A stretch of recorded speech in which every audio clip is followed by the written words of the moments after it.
오늘 설교의 제목은 부활의 아침이라고 정해봤습니다.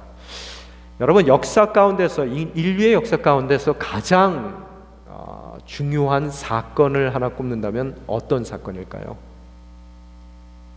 아마 모든 인류가 다 죽을 수밖에 없는 숙명적인 삶을 살고 있는 우리 인류의 역사 가운데 가장 중요한 역사적인 사건이라 하면 그 죽음을 이기고 부활하신 주님의 부활의 사건이 아닐까라는 생각을 해봅니다. 그래서 그러는지 그 성 어거스틴이라는 사람은 다음과 같은 이야기를 했습니다. 예수께서 세상에 오심으로써 이스라엘의 역사뿐만 아니라 전 인류의 역사는 그 전환점을 맞이했다라고요. 역사의 전환점, 그죠? 이스라엘 백성뿐만 아니라 모든 인류의 역사의 전환점으로서의 예수, 바로 그 예수로서의 그 역사의 전환점으로서의 예수가 가능했던 것은 아마 그분의 부활 사건 때문인 것으로 생각이 됩니다. 역사를 보게 되면은 많은 황제들, 또 왕들, 영호걸들은 자신들이 그 역사의 주인공이 되고 싶고 또 그 역사를 주관하는 주관자임을 자청하기 위해서 이전의 역사의 기록들을 살펴보면 그들의 연호를 사용하게 되더라는 거예요. 어떠한 왕의 몇 년. 그렇지만 아무리 당대에 막강한 힘을 갖고 있는, 그래서 역사의 주관자로 보인다 하더라도 그 왕이 죽고 나면 또 다른 왕의 연호를 사용하게 되는 것이고, 또 몇 대에 걸쳐서 연호를 사용한다 하더라도 그 제국 자체가, 왕국 자체가 사라질 때 그들의 역사를 주관하고자 하는 그들의 욕망 또한 물거품으로 사라져버리는 것을 바라볼 수 있게 됩니다. 그러나 예수님의 경우에는 예수님이 이 땅을 떠나신 이후에 정확하게 얘기하면 AD 600년 경에 그 디오니시우스라는 그런 로마 수사학자에 의해서 모든 인류의 역사가 다시 재배치가 됩니다. 어떻게 해요? Before Christ, BC와 또 아노 도미니, 주님의 원년 이후의 사건들, 주님 주 후의 사건으로 모든 인류의 역사가 예수님이라는 한 분을 기점으로 해서 다시 재배치가 되고, 또 재배치될 뿐만 아니라 그 예수라는 한 분을 통해 역사를 바라보는 우리의 관점 또한 크게 전환점을 맞이할 수밖에 없게 되더라는 것입니다. 또한 인류의 역사뿐만 아니라 개인의 개인사도 마찬가지예요. 우리의 인생사도 그동안 어떻게 살아왔는지 그 예수의 부활이라는 한 사건을 통해 우리는 우리 개인사의 전환점 또한 맞이하게 되는 것이고, 우리의 삶의 역사들을, 개인적인 역사들을 바라보는 우리의 시각과 우리의 해석이 달라지는 것을 우리들은 바라볼 수 있게 됩니다. 그뿐 아니죠. 새해를 매년 우리가 시작하며 새해의 시작을 1월 1일로 정하고 있는데, 원래 1월 1일이 태양력의 첫날은 아니었죠. 그죠? 태양력을 사용했던 로마 시대에는 원래 새해를 시작하는 날이 3월 1일이었습니다. 그런데 예수님 이후에 이제 1월 1일로 바뀌게 됩니다. 왜 1월 1일입니까? 예수님이 태어나셨다라고 우리가 믿고 있는 크리스마스 12월 25일에서 8일째 되는 날이 바로 1월 1일이라는 거예요. 그 8일째가 어떤 의미를 갖고 있는지, 유대 시대의 유대 사회에서 어떤 의미를 갖고 있는지 우리는 잘 알고 있습니다. 아들을 낳았을 때 그 아들이 8일째 되는 날 부모님들은 그 아들을 데리고 성전에 가서 할례를 받게 하고 언약의 자손으로 또한 그에게 이름을 주더라는 거예요. 바로 예수님께서 구원자라는 이름을 얻고 또 인간의 모든 사람들의 그런 두 번째 아담으로서의 공생애를 시작하는, 그런 예수님의 삶을 시작하는 바로 8일째 할례 받던 그날 새로운 역사의 문이 열리는 것이고, 우리 개인적인 인생의 문이 열리기에 우리들은 그런 예수님의 할례의 날, 또 이름을 받으신 그날을 기념하기 위하여 1월 1일 새로운 한 해를 인류의 역사를 통해 계속 시작하고 있는 것입니다. 이렇듯 많은 황제들과 세상의 영웅들은 하고자 하되 그들이 죽는 것으로서 모든 그들의 그런 야심이 물거품이 되는 것이고, 우리 예수님은 오히려 돌아가신 이후에 그분의 역사적인 영향력이 더 커져가는 것을 우리들은 바라볼 수 있게 되더라는 거예요. 그래서 예수님이 돌아가신 이후에 2000년이 지난 지금 이 세상 가운데 더 많은 사람들이, 더 많은 민족들이 예수님을 주님으로 영접하는 놀라운 사건이 일어나게 되는 것이고, 또한 더 나아가서 우리가 기독교 역사를 봤을 때 그 예수님을 십자가에 못 박고 또 초대교회를 그토록 핍박했던 로마 제국마저도 예수님이 돌아가신 300년 이후에 그 기독교를 국교로 받아들이는 놀라운 역사를 우리는 바라보게 됩니다. 이렇듯 세상의 영웅들과도 비교했을 때 예수님의 큰 차이가 있고, 또 다른 예수님만 메시아 운동을 했던 것은 아니죠. 그래서 요세푸스라는 역사학자에 의하면 예수님 당시에도 최소한 8번 이상의 메시아 운동이 있었다고 합니다. 그래서 그 8번 중에서 2번은 우리 성경 가운데도 기록이 되어 있어요. 그래서 여러분이 사도행전 저랑 같이 공부하실 때 5장에 보게 되면은 드다라는 사람에 대한 언급이 나옵니다. 그가 메시아 운동을 벌이고 있었는데요, 그를 추종했던 400명의 사람들이 있었습니다. 근데 이 드다는 스스로 자신이 메시아라고 생각을 했고요, 또한 그는 탁월한 능력이 있어서, 메시아적인 능력이 있어서 흐르는 요단강을 멈추게 할 수도 있고, 또한 예루살렘 성벽을 단 하루 만에 무너뜨릴 수 있다라고 장담했던 사람이라는 거예요. 그래서 그를 메시아로 추종하며 400명이 모여듭니다. 그래서 일대의 그런 혼란을, 메시아 운동의 그 융수감을 나타냈던 사람입니다. 오늘 이 본문이 어디서 나오는 본문이냐 하면요, 초대교회 1세기 때 초대교회 예루살렘 교회가 너무 부흥하고 메시아 운동이 그 제자들을 통해서 막 확산되어 나가니까 거기에 대한 두려움을 가졌던 산헤드린 공회 공의원들이 모여서 그들을 어떻게 처리할지에 대한 고민을 했을 때 사도 바울의 스승이었던 가멜리엘이라는 한 랍비가 한 얘기가 이 사도행전에 기록이 돼 있더라는 거예요.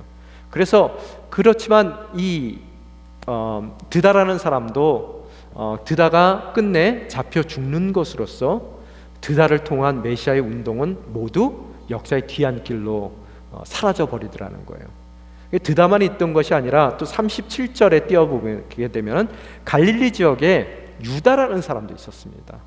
오늘 우리 성경에는 그에 대해서 그토록 깊이 있게 표현하고 있지는 않지만 요세푸스의 그 기록을 보게 되면 그 또한 예수님이 어린 당시에 갈릴리 지역으로 아마 인구 조사를 하고 있었던 로마 사람들, 그 인구 조사를 통해서 그 세금을 걷기 원했던 로마 사람들에게 항거해서 밀란을 일으켰던 장본인인 것 같습니다. 그래서 그를 따르던 사람들이 2,000명이 넘었고요, 또한 그를 메시아로 믿었고, 요세푸스 자체도 역사책에 그를 기록할 때 유다 메시아, 유다 그리스도라고 기록을 하게 되더라는 겁니다. 그래서 그 로마에 항거하며 그가 독립전쟁을 운동을 일으키게 되는 것이고요, 메시아 운동을 일으키게 되는 것이고, 여러분이 성경에서 그 독립운동을 하는 그 당에 대한 이야기가 나옵니다. 뭐예요? 열성당원이라는 얘기 성경에서 들어보셨죠? 질로트라고 얘기하는데요, 영어에서는요, 바로 그 질로트, 그 열성당을 창립했던 장본인이 바로 오늘 이 갈릴리의 유다라는 사람이라는 거예요. 근데 끝내 그의 메시아 운동은 로마에 의해서 그가 붙잡히게 되고, 또 그와 함께 2,000명, 그를 추종했던 2,000명 모두가 십자가에 달려 죽는 사건을 통해 그의 메시아의 운동도 모든 것이 다 끝나버리더라는 거예요. 그죠? 아마 2,000명이 십자가에 달린 모습을 한번 상상해 보십시오. 이 로마 사람들이 모든 2,000명을 다 십자가에 못 박았는데요, 그들의 신음소리가 아마 갈릴리 지역에 가득 찼을 겁니다. 또한 그들이 죽은 이후에 그들의 시신이 썩는 냄새가 온 갈릴리 지역에 가득 찼을 거라는 거예요. 당시에 예수님은 아마 어린 시절이었을 것 같고, 그 어린 시절을 갈릴리에서 보낸 그 예수님께서는 아마 지나다니시면서 그 십자가에 비참하게 죽는 그 사람들의 모습을 바라보며 자신이 져야 될 십자가의 고통을 이미 알고 계셨을 거라는 겁니다. 그러고 나서 예수님의 메시아 운동이 일어납니다. 그런데 제가 말씀드린 것과 같이 이 예수님의 메시아 운동은 오히려 리더인 예수님이 잡혀 죽은 이후에 더 확산되게 되는 거고요, 더 뜨겁게 일어나는 것을 우리들이 바라볼 수 있게 됩니다. 과연 그러면은 이 예수님의 운동이, 또 이 예수라는 그리스도가 다른 메시아들과 다른 메시아의 운동의 주역들과 뭐가 다르냐는 거예요. 뭐가 다릅니까? 바로 이분은 부활의 주님이시라는 거예요. 그 부활이 그만큼 중요하다는 겁니다. 오늘 읽으신 본문은 그 부활의 내용을 담고 있습니다.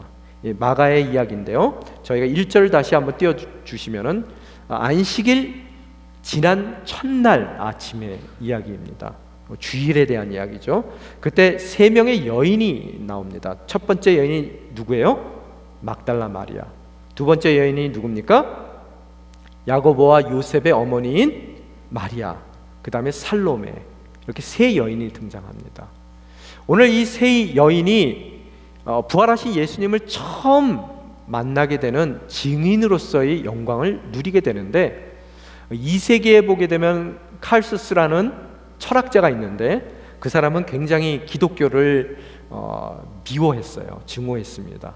그래서 예수님의 부활 사건이 말도 안 되는 허구라는 것을 증명하기 위하여 여러 가지 논리들을 피게 되는데, 그 사람의 논리 가운데서 가장 당시에 많이 받아들여졌던 논리가 바로 첫 증인이 모두가 여인이라는 거예요.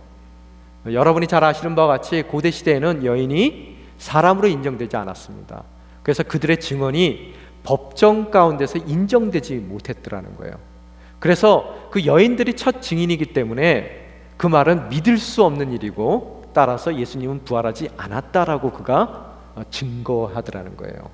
그런데 세월이 지난 지금 시대 가운데서 다시 그의 그 논리들을 바라봤을 때 오히려 그의 논리가 우리에게는 예수님의 부활을 더 명백하게 증거하는 증거가 되더라는 거예요. 왜 그렇습니까?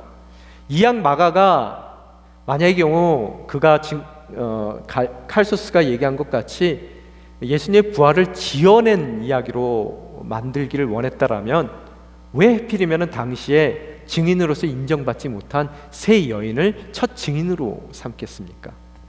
그죠? 우리가 아는 바와 같이 예수님의 시신을 수습했던, 마지막에 드러났던 두 증인 누구예요? 두 제자, 아리마대 요셉과 니고데모 같은 사람도 있더라는 거예요. 남자이고 사회적인 지위가 있고 또 모든 이들에게 존경받던 유대인들의 지도자들이 만약의 경우 예수님의 첫 증인이다라고 이야기했을 때 그들이 꾸미는 이야기가 더 신빙성을 가질 수가 있게 되더라는 거예요. 그럼에도 불구하고 마가는 기자적인 입장, 꼭 리포터와 같은 입장 가운데서 있는 그대로의 사실을 기자가 보도하듯이 우리에게 보도해주는 내용이 바로 오늘 마가복음의 본문이라는 거예요. 그 여인들은 다른 제자들과는 달리 예수님이 십자가에 못 박힐 당시에도 멀찌감치서 모든 제자들은 다 도망갔는데 그 예수님의 죽음을 끝까지 지켜보고 있었습니다. 너무 안타까운 마음으로, 너무 괴로운 마음으로 주님의 십자가의 고난에 동참했던 여인들입니다. 또한 예수님께서 죽으신 이후에 아리마대 요셉과 니고데모에 의해서 장사될 때 돌아가신 시간은 금요일날 오후 3시였고요. 또 금요일날 오후 6시서부터는 안식일이 시작됩니다. 그 전에 모든 장례 절차가 다 끝나야 되기 때문에 이 두 사람이 예수님을 장례할 때 빨리빨리 서두르라고 제대로 장례를 치르지 못했을 것 같아요. 그 장례 치르는 모습을 여인이라 감히 지체 높은 그들의 장례 그 절차 가운데 끼어들지 못했지만 멀리서 그 장례의 모습을 바라보며 너무나 안타까워하고 너무나 예수님에 대한 애잔한 마음을 갖고 그 모든 장례 절차를 지켜보던 여인들이 바로 이 세 여인들이라는 거예요. 그들은 아마 안식일이라 꼼짝할 수 없는 그 기간 내내 눈물로 예수님을 안쓰럽게 생각하고 또 애절한 마음을 갖고 어떻게 하든 우리가 예수님을 지켜드리지는 못했지만 돌아가신 예수님의 장례, 그렇게 서둘러서 이루었던 그 장례만큼은 다시 우리가 찾아가서 예수님의 시신을 잘 닦아 정말로 정성껏 그분을 장례 치루어 드려야 되겠다라는 생각을 갖고 있었던 것 같아요.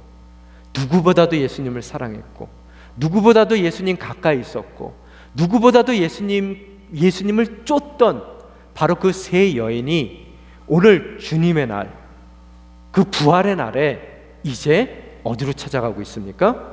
2절에 보게 되면 그들은 가장 그 부활의 날 첫 시간에, 주님의 날에 첫 시간에 어디를 찾아가고 있다고요? 무덤으로 가고 있더라는 거예요. 여러분, 오늘 여기서 우리는 심각한 질문을 하나 던질 수밖에 없습니다. 왜 무덤으로 찾아가냐는 거예요. 오늘 그들이 주님의 날, 이미 시작된 그 주님의 날, 부활의 날, 이미 죽음을 이기시는 예수님의 능력의 날 가운데 그들이 예수님을 사랑하지만 예수님에 대해서 할 수 있는 모든 것을 다 해드리고 싶은, 예수님을 가장 아끼는 마음이 있지만 또 예수님께 누구보다도 더 가까이 가고자 하는 그들의 뜨거운 열정은 있지만, 오늘 그들이 그래서 주일 아침에 달려간 바로 그것은 갈릴리가 아닌 빈 무덤이라는 거예요. 그들이 예수님을 만나고 싶었지만, 그래서 그 가장 첫 시간에 예수님을 향해 달려갔지만, 그들이 기대하고 만나기를 원했던 예수님은 싸늘한 시신이 되어 이미 죽어 그들의 인생 가운데 그 어떠한 능력도 발휘하지 못하는 바로 죽은 예수님을 만나러 그들은 주님의 날, 그 부활의 날에 무덤을 향해 가고 있더라는 거예요. 오늘 여러분은 이 부활 주일의 날 예배 초소로 달려오셨습니다.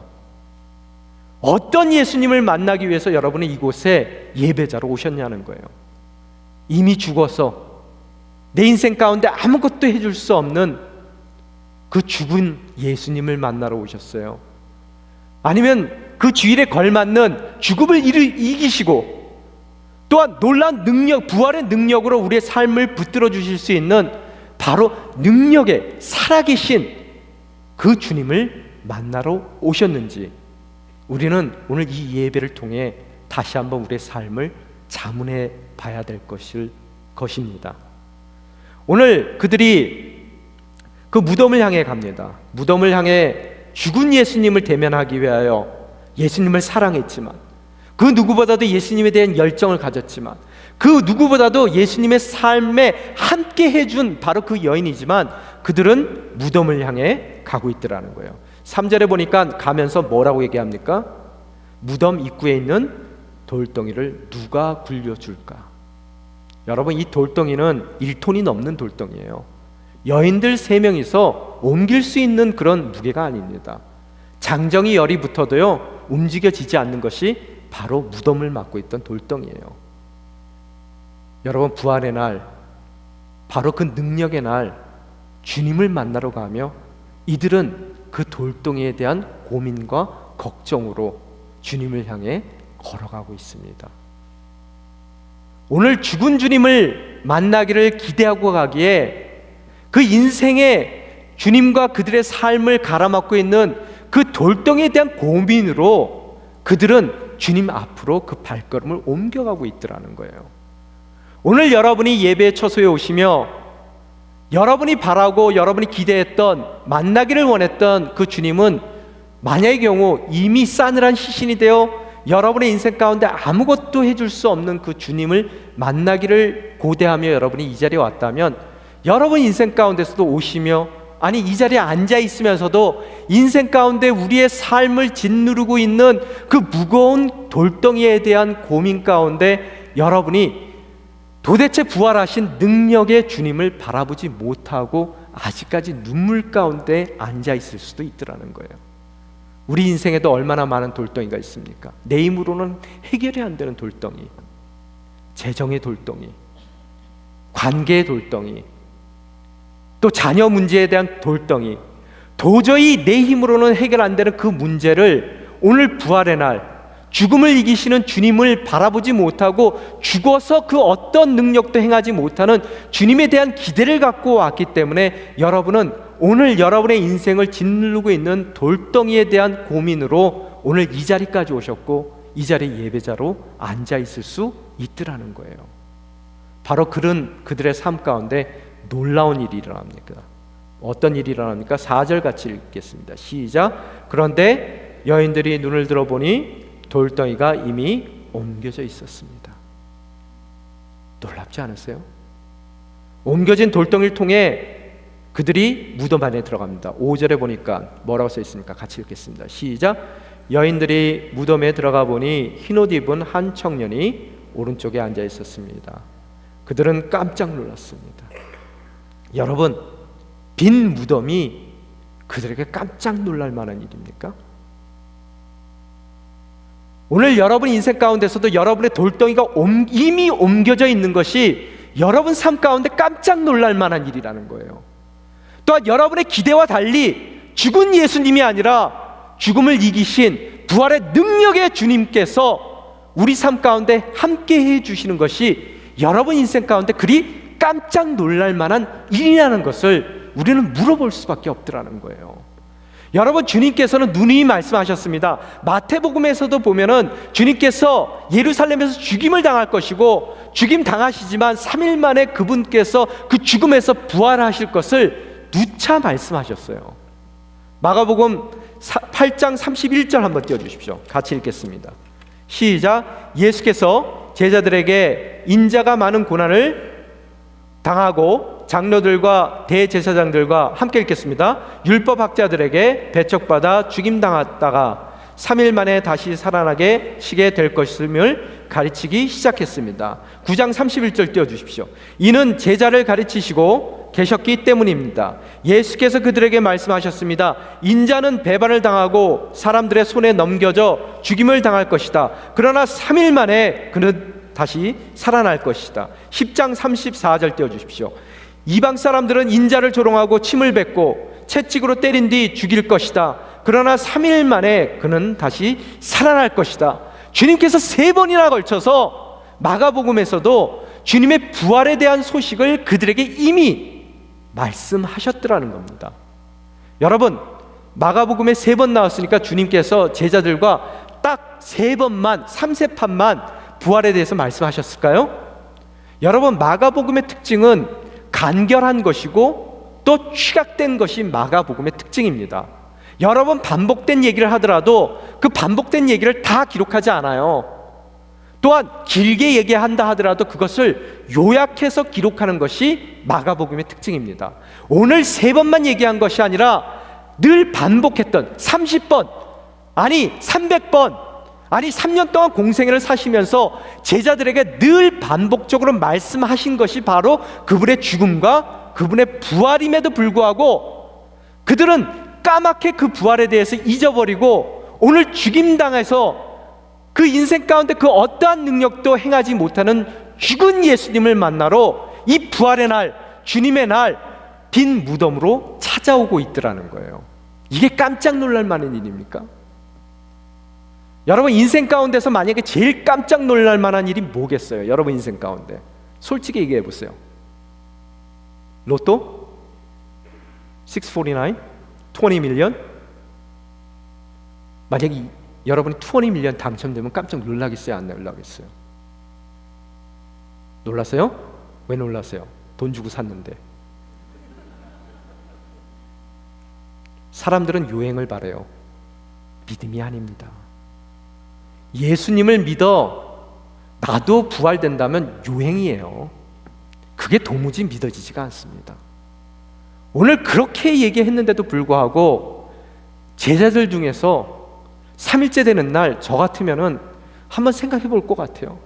아유, 그래도 3일째 부활하신다고 그러셨는데 혹시 믿자의 본전으로 왜 빈 무덤을 확인하는 제자들이 없었느냐는 거예요. 이게 바로 우리의 문제입니다. 오늘 예수님을 사랑하지만 평생 예수님을 쫓아왔지만 그 누구보다도 예수님께 가까이 가기를 원하는 열정이 있지만 이 부활의 날 우리가 이 예배 자리에 오면서 과연 우리가 기대했던, 만나기를 고대했던 그 예수님은 살아서 부활의 능력으로 우리의 삶을 붙들어 주시는 바로 그 부활의 예수님인지, 아니면 싸늘한 죽음으로 그 어떠한 능력도 행하지 못하는 죽어 계신 예수님인지를 우리는 다시 한번 우리 자신에게 확인해 보아야 되겠더라는 거예요. 오늘 여러분 성경에 보면은 뭐라고 써 있습니까? 이 8절 띄워주십시오. 뭐라고요? 여인들은 넋을 잃고 벌벌 떨고 있었단 말이에요. 아무 말도 할 수 없었어요. 이게 떨 일입니까? 너무나 당연한 거 아니에요? 또한 10절에 보게 되니까 뭐라고요? 예수님께서 천사가 그 제자들에게 가서 예수님의 부활의 소식을 전하라는 거예요. 10절 같이 읽겠습니다. 시작. 그녀는 전에 예수와 함께 지내던 사람들에게 가서 전했습니다. 그들은 슬피 우며 통곡하고 있었습니다. 이게 말이 되냐는 거예요. 여러분, 3번이나 마가복음에 기록이 되어 있습니다. 이 3세판 하니까 제가 갑자기 떠오르는 게 있어요. 왜 예수님께서 죽으신 지 3일 만에 부활하시냐는 거예요. 왜 3일입니까? 여러분, 이 3일이라는 그 기간은 유대인들에게는 각별하고 특별한 의미를 담고 있습니다. 아브라함과 사라가 약속 언약의 자손 그 이삭을 어렵게 받습니다. 그러나 그 이삭을 주님께서 바치라고 하세요. 그래서 그 이삭의 손을 잡고 모리아 산을 향해 떠나갑니다.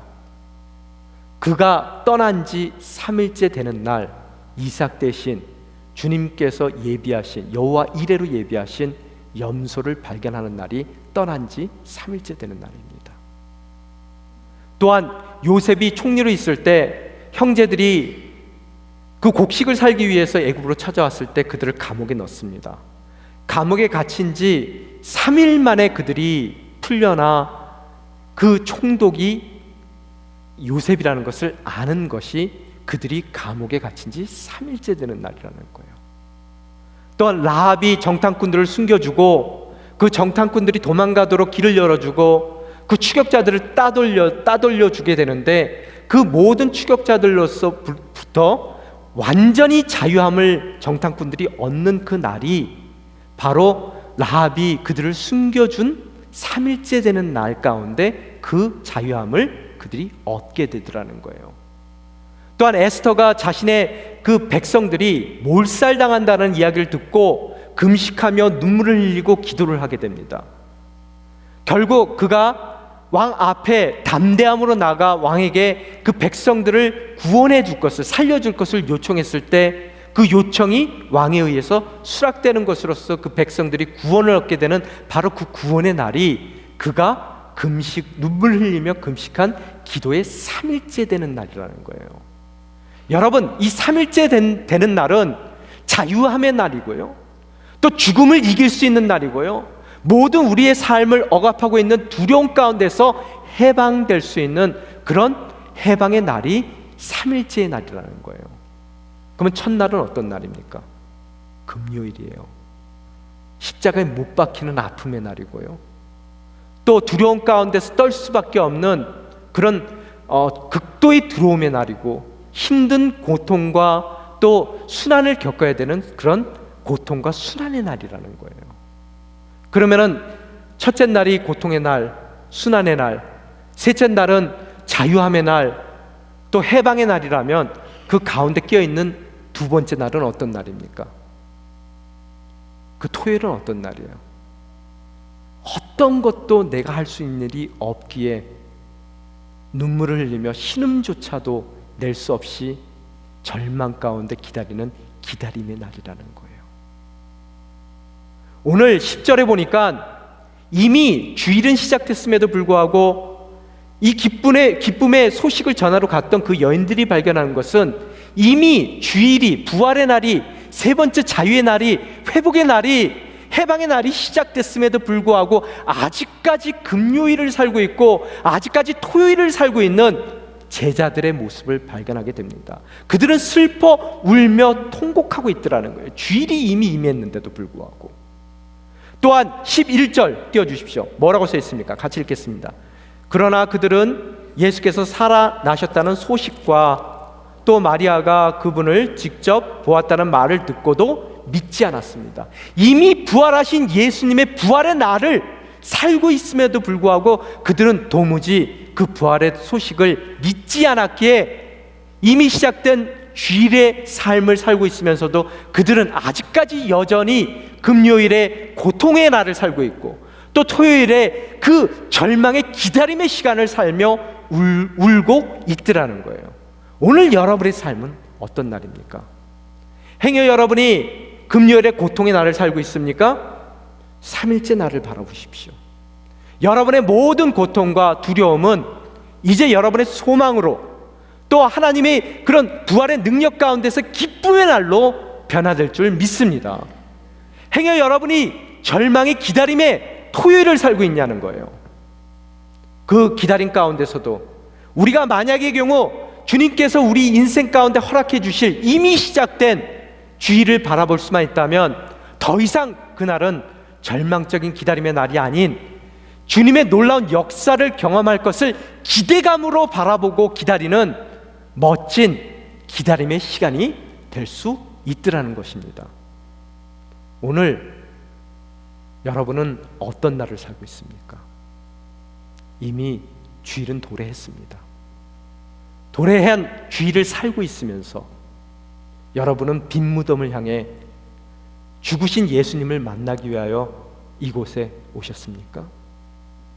그 인생을 짓누르고 있는 돌덩이로 인해서 신음하며 고민하며 이 자리에 오셨냐는 겁니다.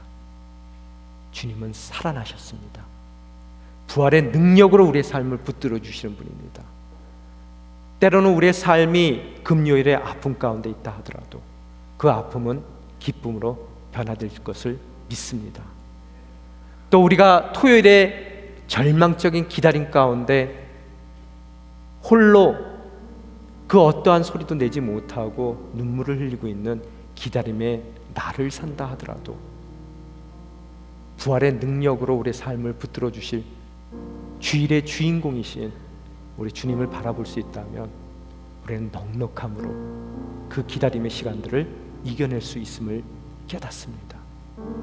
오늘 여러분이 살고 있는 금요일, 여러분이 살고 있는 토요일이라 하더라도 주일에 대한 확신 가운데 흔들리지 않고 소망 가운데 그 삶을 오로지 부활의 능력으로 붙들어 주실 주님만을 바라보며 나아가시는 저와 여러분이 되시기를 주님의 이름으로 축원합니다. 이 시간 함께 기도하며 나아가길 원합니다. 주님을 그토록 사랑한다고 고백하고 또한 주님의 가는 곳이라면 어디든 따라갔던 우리의 인생입니다. 그러나 가장 중요한 그 주일에 아직까지 우리는 금요일에 머물러 있었고 또 토요일에 눈물 가운데 우리들 절망하고 있었습니다. 기껏 주님을 만난다고 주일날 찾아간 곳이 빈 무덤이었고 또 우리가 대면하고자 기대했던 주님은 죽으신 주님이었습니다. 그러기에 우리의 삶을 짓누르고 있던 돌덩이에 대한 염려와 걱정으로 늘 허덕거리며 저희들 이미 시작된 주일의 기쁨을 누리지 못하고 살아온 것을 주님 앞에 고백합니다. 오늘 이 거룩한 주일 부활의 날을 통해 그런 연약한 우리들을 불쌍히 여겨주시고 다시 한번 부활의 능력 가운데 우리의 삶을 붙들어 주시옵소서. 주님 흔들리지 않고 주님 원하시는 복된 제자로서의 삶을 살 수 있도록 행여 우리의 삶의 처지가 금요일의 아픔 가운데 있더라도 또 토요일의 절망 가운데 있더라도 흔들리지 않고 주일을 바라보며 소망 가운데 주님께서 주신 이 땅 가운데서의 사명을 감당할 수 있는 멋진 주님의 자녀들이 될 수 있게 도와주시옵소서. 이 시간 함께 기도하며 나아가시겠습니다. 아버지 하나님 감사합니다.